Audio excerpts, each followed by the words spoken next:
Bonjour à toutes et tous et bienvenue dans ce deuxième épisode du podcast inventé sur la série The Untamed. Moi c'est Neko et je suis une fois de plus avec June.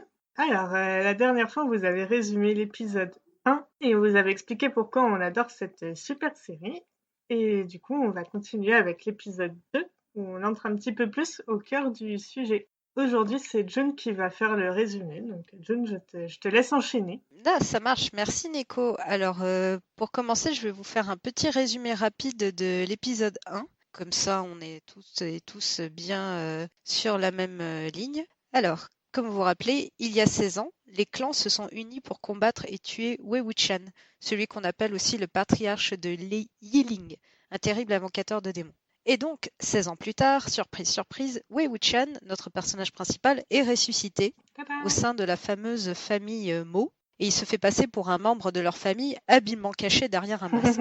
Magie. C'est-à-dire que nous, on le reconnaît, on sait que c'est Wei Wuxian, mais personne ne le reconnaît. C'est encore une fois le pouvoir de Superman. Oui, c'est bien pratique. Malheureusement, voilà, on repassera sur la discrétion, car des démons prennent soudain possession de la famille Mo, obligeant les acolytes cultivateurs, c'est-à-dire des chasseurs de démons, à faire appel au clan Lan pour exorciser tout le clan. Donc Wei Wuxian échappe de peu au chef du clan Lan, son ancien allié et ami, le Lan Shan, qui est notre deuxième personnage principal, et il quitte le clan Mo au plus vite. Et parce que son nom est toujours maudit parmi les clans et qu'il préfère voyager tranquillement, il garde son masque et l'identité de Mo Xuanyu. C'est ça. Voilà, je crois que j'ai rien oublié. Après, bien sûr, sinon n'hésitez pas à réécouter notre épisode 1. Tout à fait. L'information importante, c'est que Wei Wuxian est mort et a été ressuscité. Voilà, c'est déjà pas mal. Et il va se passer des choses. Ouh. Donc maintenant, nous sommes à l'épisode 2. Donc, on retrouve Mmh. notre ami Wei Wuxian accompagné de sa mule qui se rendent à une destination encore inconnue. Mmh. Ils croisent très vite un groupe de voyageurs qui cherchent, eux, à se rendre au mont Dafan. Donc Wei Wuxian apprend que l'endroit était auparavant un espèce de lieu béni et que désormais un dévoreur d'âmes y sévit. On comprend C'est en ça. fait que ces voyageurs sont de sorte aussi des cultivateurs et qui cherchent à potentiellement traquer et tuer le dévoreur d'âmes, notamment pour la gloire et aussi parce que c'est un peu leur boulot. Tout à fait. Sachant que tu as un petit peu le sentiment que c'est pas des maîtres cultivateurs, c'est plus des entre guillemets un peu débutants ou des étudiants, voilà. Oui, c'est vrai, c'est vrai. Je sais plus ce qui donne un peu ce sentiment, mais c'est vrai qu'ils ont l'air un peu, ils découvrent. Ils découvrent un peu le métier. Oui, ils ont l'air un peu moins sûrs d'eux, un petit peu, ils veulent faire leurs preuves, Voilà, ce genre de choses. et on va vite découvrir que ce démon va attirer beaucoup de monde dans la région. Pour... Et du coup, si je dis pas de bêtises, donc ce n'est pas le même groupe de cultivateurs que celui de l'épisode 1. Non, pas du tout. Non, non, pas du Ouais. tout. Je pense que c'est clairement des voyageurs random là pour l'instant. Hmm. Donc alors petit point, parmi ces premiers voyageurs que croise Wei Wuxian, se trouve une jeune femme du nom d'Ayan. Alors, celle-ci, bien qu'elle est adulte, elle se comporte comme une petite fille. Donc, elle Hmm. se met à danser comme si elle était un peu en transe et sa mère arrive à ce moment-là et est très inquiète. Donc, Wei Wuxian parvient à calmer la jeune femme en lançant un espèce de sort magique. Et la mère va alors raconter que sa fille a perdu la raison depuis la mort de son fiancé. Dans l'esprit de Wei Wuxian, la jeune femme est clairement sous l'influence d'un mauvais sort. Ça fait que de temps à autre, elle va se rendre devant le fameux mont Dafan, cette espèce de montagne qui a une forme très particulière, et elle va se mettre à danser et à prendre des pauses sans trop qu'on sache pourquoi, pour l'instant. Mais en tout cas, elle a l'air possédée, ou sous l'emprise d'un mauvais sort, effectivement. Voilà. Donc après cette rencontre un petit peu random, Wei Wuxian entend d'un coup des appels à l'aide dans la forêt. C'est vraiment d'un coup il est sur la montagne en train de parler avec Oui, cette oui. mère et cette fille. Le passage se finit, on entend à l'aide, aidez-nous, aidez-nous. Et il se passe plein de choses, forêt, montagne. Oui, oui, voilà, On imagine qu'il a beaucoup marché. c'est ça. Aussi qu'il a une bonne ouïe parce que d'un coup il se retrouve au bord de la rivière. Ah bah, il y a de tout, hein, c'est un très bel endroit. Ouais. C'est la zone de quête. C'est très Il y vaste. en a pour et c'est exactement ça parce qu'en plus, après, ils y sont plein de fois où ils sont tout le temps dans des lieux similaires. Franchement, cette forêt, elle revient tout le temps. Cette forêt et cette rivière, elle revient assez souvent. Mmh. On la reconnaît, c'est une belle une rivière très très large avec des petits galets et tout, Mmh. entourés Qui de a l'air, montagnes. toute paisible, tout sympa, Ouais, franchement, on y ferait du camping. et complètement, oui. Donc il entend des appels à l'aide dans la forêt. Il va alors tomber sur Jinling. Yes, un nouveau personnage. Un personnage très important. Ça faisait longtemps. Jinling du clan Jin. Alors retenez bien, le clan Jin sont très importants. Donc Jinling Mm. est un espèce de petit adolescent arrogant tête à claque qui a installé des Ouais, pièges partout dans la forêt. Et dans ces pièges se sont fait capturer donc les noobs chasseurs de démons qui essayaient d'attraper le dévoreur d'âmes. c'est ça. Donc il se moque un peu d'eux et il refuse de les libérer. Donc Wei Wuxian, qui Ouais, est il est pas très caché gentil. habilement derrière un arbre, et derrière son masque, il va aller confronter le jeune Jinling. Ouais. Donc là encore, Wei Wuxian garde son identité derrière son masque de Mo, et Jinling le reconnaît comme étant donc le fameux Mo Xuanyu, qui a été jeté hors de son clan. Donc il se fout de C'est ça. lui, il le traite de fils bâtard, etc. Et donc Wei Il a Wuxian, été jeté en dehors du clan Jin, du coup, quand il était adolescent. exactement, voilà. Donc c'est un peu l'adolescent qui reconnaît ce jeune homme comme étant un rébut qui a été jeté hors de son clan, donc il se fout ouvertement de sa gueule. Ça. Ce que Wei Wuxian ne supporte pas trop, et donc Wei Wuxian lui dit visiblement ta mère ne t'a pas bien éduqué. Et c'est ce qui s'appelle mettre les pieds dans le plat. Voilà, alors clairement dans cette série, on n'insulte pas les mamans, et donc l'ado, non mais c'est clair, et Ouais, l'ado bah, se c'est pas les jette mamans, hein, sur c'est... Wei Wuxian, genre vraiment il est en mode grognon pas content. Et bon, bien sûr, Wei Wuxian, il a aucune difficulté à lui faire une petite prise avec de la magie et il le cloue à terre. Mm. C'était quand même assez satisfaisant parce qu'il est un peu insupportable, ce gamin. Il est un peu énervant, tu sens que c'est l'ado un peu pourri gâté, et en plus, c'est un peu sous-entendu parce que, par exemple, ils disent que les pièges qu'il a utilisés, c'est très coûteux, il en a utilisé plein. Enfin, tu sens qu'il est habitué à être un peu le petit roi, quoi. Il n'en a pas utilisé 200, un truc comme ça. Ou 400 même, 400. enfin, vraiment beaucoup, quoi. Ah, Alors que c'est précieux. mais oui. Donc à ce moment-là, tout s'enchaîne pour ce pauvre Wei Wuxian qui voulait juste voyager incognito avec sa mule. Parce qu'à ce moment-là, Avec son petit teint. dans la forêt qui est censée être grande, non seulement il y a son frère, Jiang Sheng, qui débarque pour défendre, Oui.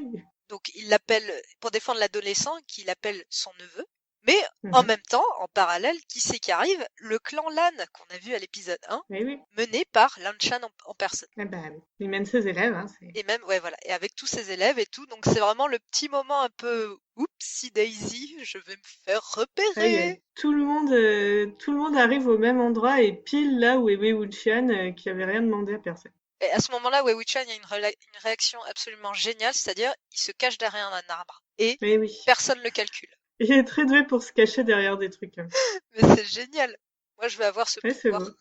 Mais je sais pas, peut-être c'était un peu les facilités de scénario parce que c'est tous des persos importants qu'on doit te présenter. Du coup, bon, bah voilà, on a cette situation où tout le monde arrive en même temps et tout le monde se dispute un peu pour qu'on situe qui est qui, quoi. Voilà, et nous, parce qu'on a la chance Mais d'être en avance dans la série, donc on peut reconnaître qui est qui et comprendre d'autant plus les mm, implications de ces différentes rencontres. Mais alors, tout à la fait. première fois que tu vois ça, tu comprends rien du tout. Ah, moi, j'étais larguée. Surtout que tu essaies de le relier à ce qui s'est passé avant avec la dame qui danse et tout.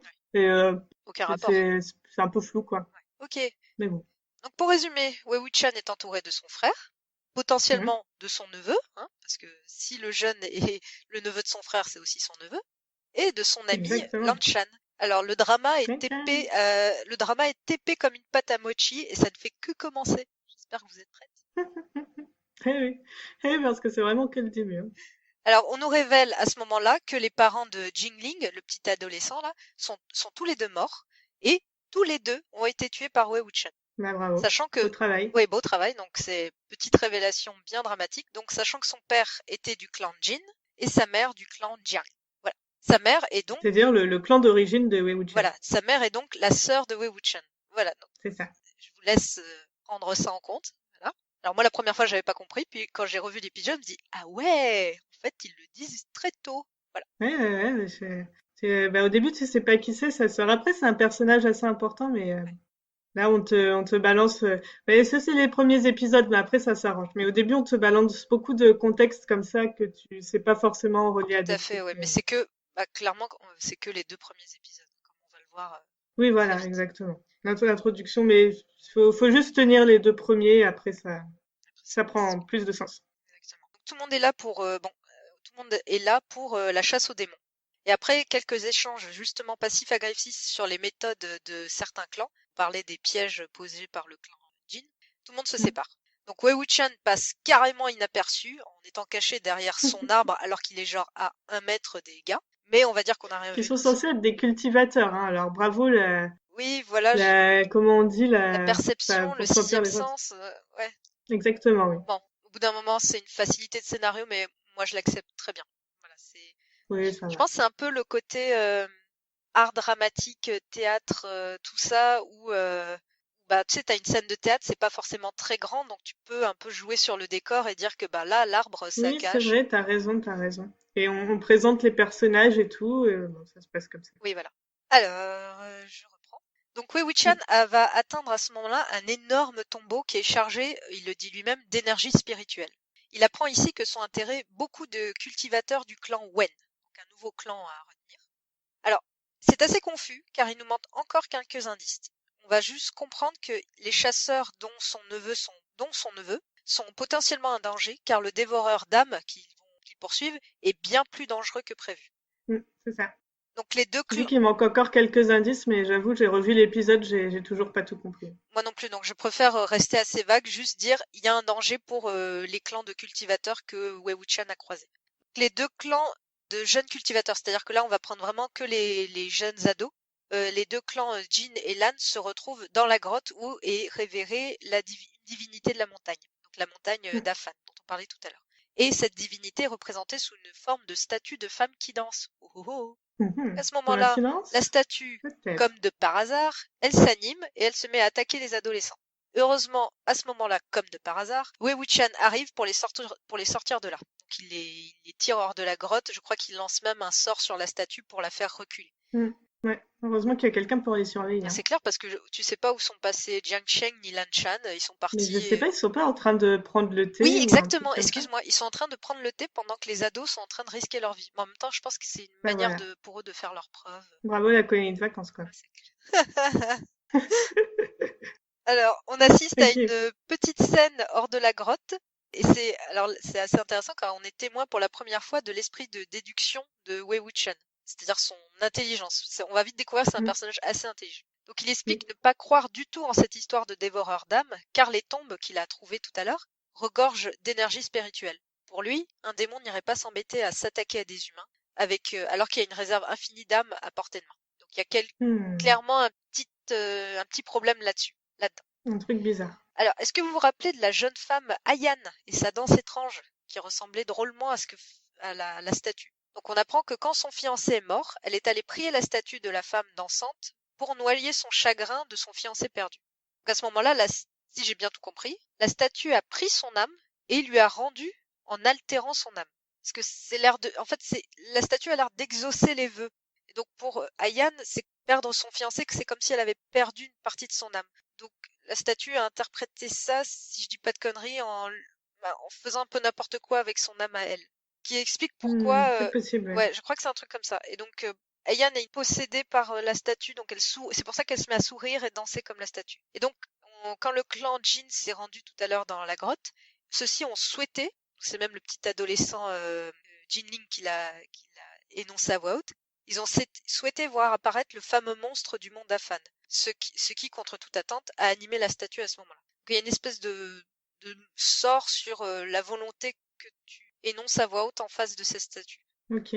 J'ai peut-être dit n'importe quoi. C'est possible, oui. J'avoue que je suis pas très claire sur ce qu'elle fait, mais ce que tu dis a du sens, effectivement. Ça y ressemble. Ça a l'air de ressembler. Alors, donc, de toute façon, la statue, elle revient un peu plus tard dans la série. Donc, je pense que Mm, on sait juste qu'elle est maléfique. Voilà. oui. Donc, en parlant de statue, pendant que tout le monde discute en dehors de la grotte, la voici qui débarque. Alors, petit effet Oui. CGI un peu creepy avec cette espèce de femme en pierre qui est grande et en même temps, elle paraît pas très grande. Donc, elle avance C'est pas le plus réussi Non, de ça la va. série, mais bon. Ouais, mais ça va.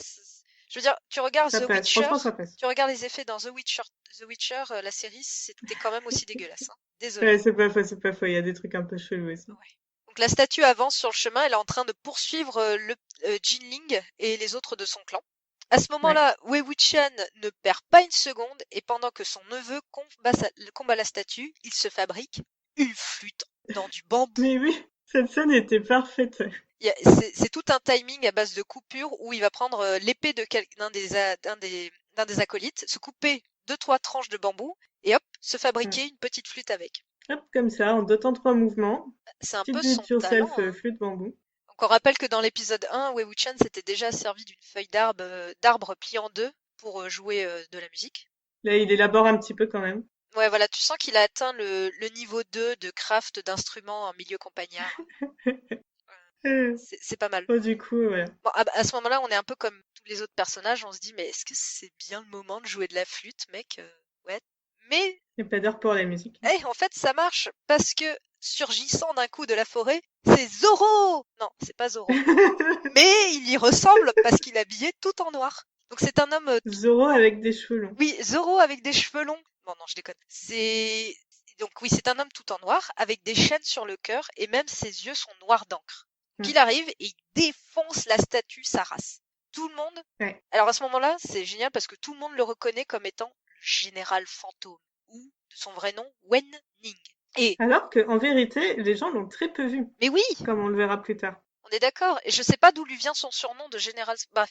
Je sais pas, c'est sorti un peu de nulle part. Voilà, donc il a un nom super classe, général fantôme. Mm. Et de ce qu'on comprend, il était le bras droit de Wei Wuxian et il est aussi censé être mort il y a 16 ans. Oui.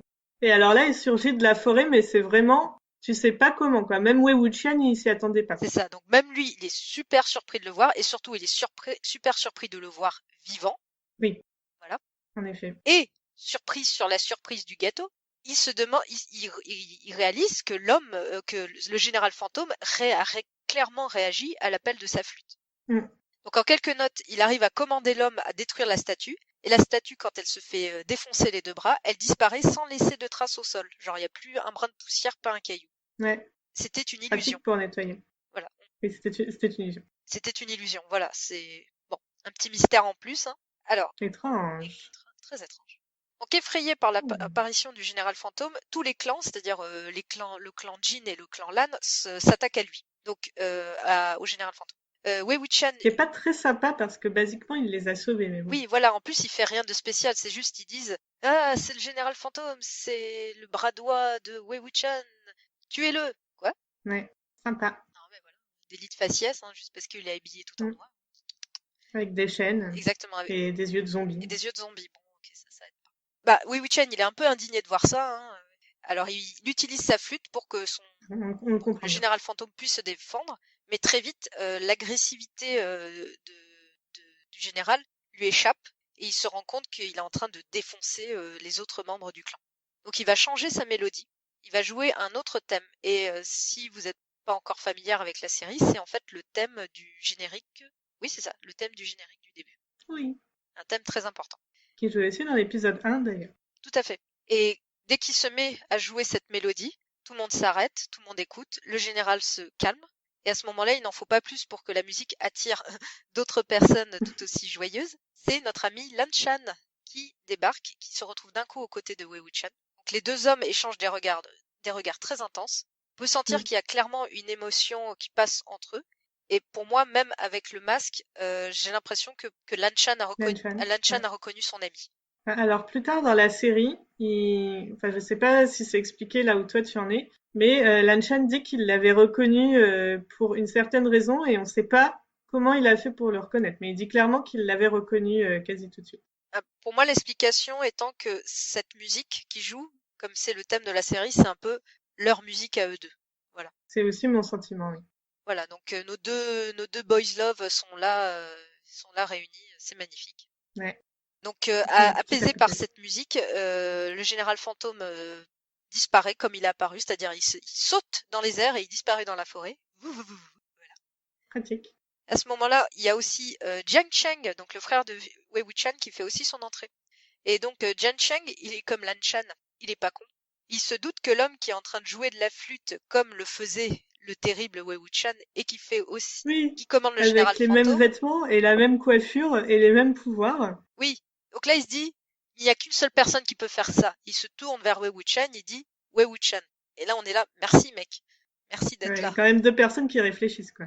Voilà. Bon, En même temps, c'est les adultes, les autres, c'est censé être les enfants, ils connaissent pas Wei-Wuxian. Oui, et puis bon, c'est son frère et son lover, donc on va dire. Exactement. Son frère et son ex. Ah, exactement. Alors, Jiang Cheng va s'attaquer à Wei Wuxian, mais c'est sans compter sur Lan Shan qui, sans réfléchir, se met entre les deux, et pour protéger Wei Wuxian. Donc la tension est palpable, car on nous le rappelle, Wei Wuxian est censé être mort, et celui qui l'a tué n'est rien d'autre que son frère Jiang Cheng. Et oui, Et c'est donc, relation compliquée. et donc là, c'est le moment idéal où je pense tout le monde est un peu confus, mais angoissé par tout ce drama, qu'on entre dans un flashback. Moment flashback. Et alors on dit flashback, mais il va durer 20 épisodes. C'est même pas 30. Ouais, Pour peut-être. moi, Pas très longtemps. c'est le plus long flashback de l'histoire des séries. Et oui. L'avantage, Quand c'est soudain. que Flashback. quand on va y revenir à la scène du présent, là où on est où Lan Shan s'interpose entre Jiang Shen et pour protéger Wei Wuxian, on va mieux comprendre tout ce qui se passe. Oui.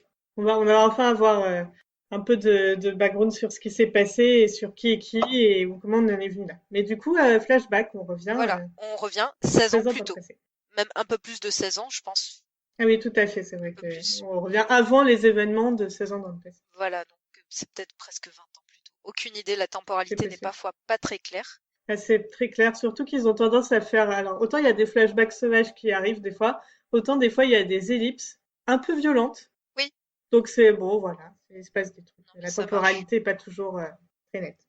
Alors, moi personnellement, mais je ne suis pas monteuse de série, moi j'aurais arrêté l'épisode là, c'est-à-dire le moment où on arrive dans le passé, donc on va dire 20 ans plus tôt, et où on voit donc Wei Wuxian, jeune, accompagné de Jiang Cheng, plus jeune, son frère, et de la femme de leur sœur Jiang Yanli. C'est Moi, ça. j'aurais arrêté complètement là l'épisode, juste on les retrouve tous les trois. Mais l'épisode dure un petit peu plus longtemps, puisqu'on les voit tous les trois arriver à la ville qui s'appelle le repère des nuages, pour y suivre l'enseignement du clan Lan. Tout à fait. Qu'on- Et quand on dit que ça dure un peu plus longtemps, il y a encore 5-10 minutes d'épisode où on les voit être jeunes et insouciants et vivre leur vie et ainsi de suite, sans aucun lien avec ce qui s'est passé avant du coup.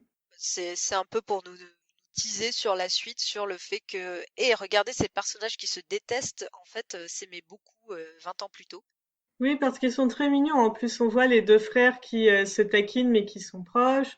T'as leur sœur qui les regarde avec indulgence et bienveillance. Leur sœur qui est leur grande sœur du Leur coup. grande sœur, ouais. Et tu sens qu'il y a beaucoup d'insouciance dans le passé. Ils ont l'esprit léger. Voilà, ce sont trois jeunes gens, trois jeunes étudiants qui vont cultivateurs, qui vont suivre un nouvel enseignement. Mm. C'est un peu comme s'ils étaient en Erasmus, quoi. Ils sont contents, ils sont en voyage. Ah bah là, on arrive un peu dans la partie Poudlard de la série, j'ai envie de dire, où c'est tout le monde va ensemble à l'université, en gros. Exactement, on rencontre des gens d'autres clans, des ennemis, des amis, des amours. Pardon, Exactement. Des histoires secrètes. voilà. Ouais, ça, ce sera pour l'épisode 3. Oui, voilà, je pense On en que on reparlera. peut arrêter là, donc c'est bon pour mon résumé. C'était donc les deux premiers épisodes de The Anthem avec beaucoup de choses, beaucoup de questionnements, de confusion, mais en même temps maintenant on entre dans la partie où on va un peu plus nous prendre par la main et nous expliquer un peu Voilà, toute cette c'est histoire de clan, exactement. tout ce qui est pourquoi Wei Wuxian se fait autant détester dans le présent. Et c'est assez bien fait. J'espère Oui. que vous êtes prêtes. Et même de les revoir là, en ayant vu une grosse partie de la série, c'est quand même assez intéressant et ça prépare pas mal de choses, donc ça vaut le coup. Et voilà, c'est les deux épisodes un peu difficiles où on a un peu du mal à rentrer dedans, pour être honnête, hein, je comprends tout à fait. Mais voilà, on est au cap qu'il faut passer et ensuite ça s'enchaîne un peu plus naturellement.